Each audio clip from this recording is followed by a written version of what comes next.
Hi, എല്ലാവർക്കും saints ഡയറിയിലേക്ക് സ്വാഗതം.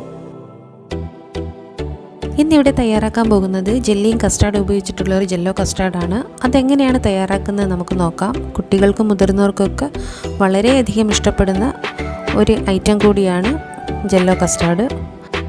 അതിനു മുമ്പൊരു കുഞ്ഞു കാര്യം, നിങ്ങൾ ആദ്യമായിട്ടാണ് എൻ്റെ ചാനൽ കാണുന്നതെന്നുണ്ടെങ്കിൽ പ്ലീസ് ഒന്ന് സബ്സ്ക്രൈബ് ചെയ്ത് സപ്പോർട്ട് ചെയ്യുക. തൊട്ടടുത്ത് കാണുന്ന ബെല്ലൈക്കണിൽ ഓൾ എന്ന ഓപ്ഷൻ ഇനേബിൾ ചെയ്ത് വയ്ക്കുക. അപ്പോൾ നമുക്ക് നേരെ വീഡിയോയിലേക്ക് പോകാം. ഞാനിവിടെ ഒരു പാക്കറ്റ് ജെല്ലിയാണ് എടുത്തിരിക്കുന്നത്. സ്ട്രോബെറി ഫ്ലേവറാണ്.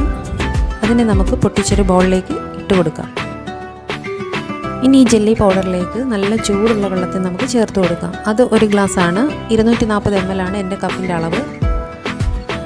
അത് ചേർത്ത് നമുക്ക് നന്നായി അങ്ങ് മിക്സ് ചെയ്ത് കൊടുക്കാം. ഇനി ഇതിലേക്ക് ഫ്രിഡ്ജിൽ നിന്നെടുത്ത തണുത്ത വെള്ളം 1/2 ഗ്ലാസ് അതുകൂടി ചേർത്ത് നമുക്ക് നന്നായി മിക്സ് ചെയ്യാം. ഇനി ഇതിനൊന്ന് സെറ്റ് ചെയ്യാൻ വേണ്ടിയിട്ട് നമുക്ക് ഗ്ലാസ്സുകളിലേക്ക് ഒഴിച്ചു കൊടുക്കാം. ഞാനിവിടെ 2 ഗ്ലാസ് ചരിച്ച് വെച്ച് ഒഴിക്കുകയാണ്. അല്ലാത്ത ഗ്ലാസ്സുകളിൽ നേരെ വെച്ചും ഒഴിക്കുകയാണ്. ഇതിനെ നമുക്ക് ഫ്രിഡ്ജിൽ 1 മണിക്കൂർ സെറ്റ് ചെയ്യാൻ വെക്കണം, ഫ്രീസറിൽ.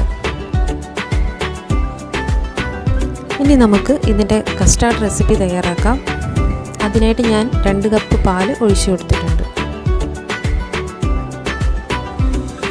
അതിലേക്ക് 1/4 കപ്പ് പഞ്ചസാര കൂടി ചേർത്ത് കൊടുക്കാം.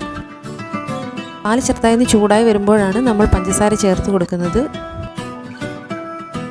ഇടയ്ക്ക് ഇളക്കി കൊടുത്താൽ പാൽ പാട കെട്ടാതെ കിട്ടും. ഇനി ഒരു 1/4 കപ്പ് പാൽ ഞാൻ എടുത്തിട്ടുണ്ട്. അതിലേക്ക് 3 ടേബിൾ സ്പൂൺ കസ്റ്റാർഡ് പൗഡർ ചേർത്ത് കൊടുക്കാം. അത് ചേർത്ത് കട്ടയില്ലാതെ ഇളക്കിയെടുക്കണം.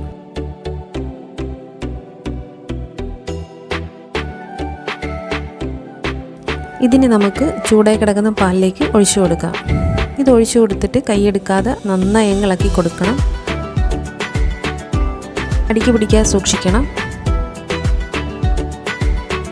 നമ്മളുടെ കസ്റ്റാർഡ് ഇവിടെ തയ്യാറായി വന്നിട്ടുണ്ട്. നന്നായിട്ട് കുറുകി കിട്ടിയിട്ടുണ്ട്. ഇതാണ് ഇതിൻ്റെ ഒരു പാകം. ഇനി നമുക്ക് തീ ഓഫ് ചെയ്യാം. നമ്മുടെ ജെല്ലി ഇവിടെ സെറ്റായി കിട്ടിയിട്ടുണ്ട്. ഇനി അതിലേക്ക് നമുക്ക് ഈ കസ്റ്റാർഡിൻ്റെ കൂട്ടിനെ ഒഴിച്ചു കൊടുക്കാം.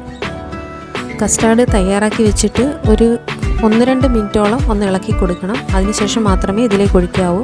അടുപ്പിൽ നിന്ന് ഇറക്കിയിട്ട് അതുപോലെ എടുത്ത് വെച്ചാൽ അത് അടിയിൽ പിടിക്കാനുള്ള സാധ്യതയുണ്ട്. അതുകൊണ്ട് തീ ഓഫ് ചെയ്ത് കഴിഞ്ഞിട്ടും ഒരു 1-2 മിനിറ്റോളം തന്നെ ഒന്ന് ഇളക്കി കൊടുക്കണം. അതിനുശേഷം നമുക്ക് ചൂടോടുകൂടി തന്നെ നമുക്ക് ഈ ഗ്ലാസ്സിലേക്ക് ഒഴിച്ചു കൊടുക്കാവുന്നതാണ്. നമ്മുടെ കസ്റ്റാർഡ് ഇപ്പോൾ ഏകദേശം തന്നെ സെറ്റായി തുടങ്ങിയിട്ടുണ്ട്. ഈ ചൂടോടിൽ ഒഴിച്ചില്ല എന്നുണ്ടെങ്കിൽ പെട്ടെന്ന് തന്നെ അങ്ങ് സെറ്റായി പോകും. അതുകൊണ്ട് ആ ചൂടോടുകൂടി തന്നെ ഇതിൽ ഒഴിക്കാൻ ശ്രമിക്കുക. ഒരു 1/2 മണിക്കൂർ ഫ്രിഡ്ജിൽ വെച്ചിട്ട് എടുത്ത് നമുക്ക് സെർവ് ചെയ്യാവുന്നതാണ്. നമ്മുടെ ജെല്ലിയും കസ്റ്റാർഡൊക്കെ നല്ല പെർഫെക്റ്റായിട്ട് കിട്ടിയിട്ടുണ്ട്. നിങ്ങൾക്ക് കാണാവുന്നതാണ്. വളരെ ടേസ്റ്റാണ്. കുട്ടികൾക്കൊക്കെ ഒരുപാട് ഇഷ്ടപ്പെടും. നിങ്ങൾ ഒരിക്കലെങ്കിലും വീട്ടിലൊന്ന് ട്രൈ ചെയ്ത് നോക്കുക. വെറും 4 ഇൻഗ്രീഡിയൻസ് മാത്രം മതി. സമയമാണെങ്കിൽ വളരെ കുറഞ്ഞൊരു സമയവും മാത്രം മതി ഇത് തയ്യാറാക്കാൻ. നിങ്ങൾക്കെൻ്റെ വീഡിയോ ഇഷ്ടമായി എന്നുണ്ടെങ്കിൽ ലൈക്ക് ചെയ്യാനും ഷെയർ ചെയ്യാനും മറക്കരുത്. ഈ ചാനൽ സബ്സ്ക്രൈബ് ചെയ്ത് സപ്പോർട്ട് ചെയ്യുക. അപ്പോൾ മറ്റൊരു വീഡിയോയുമായി നമുക്ക് വീണ്ടും കാണാം.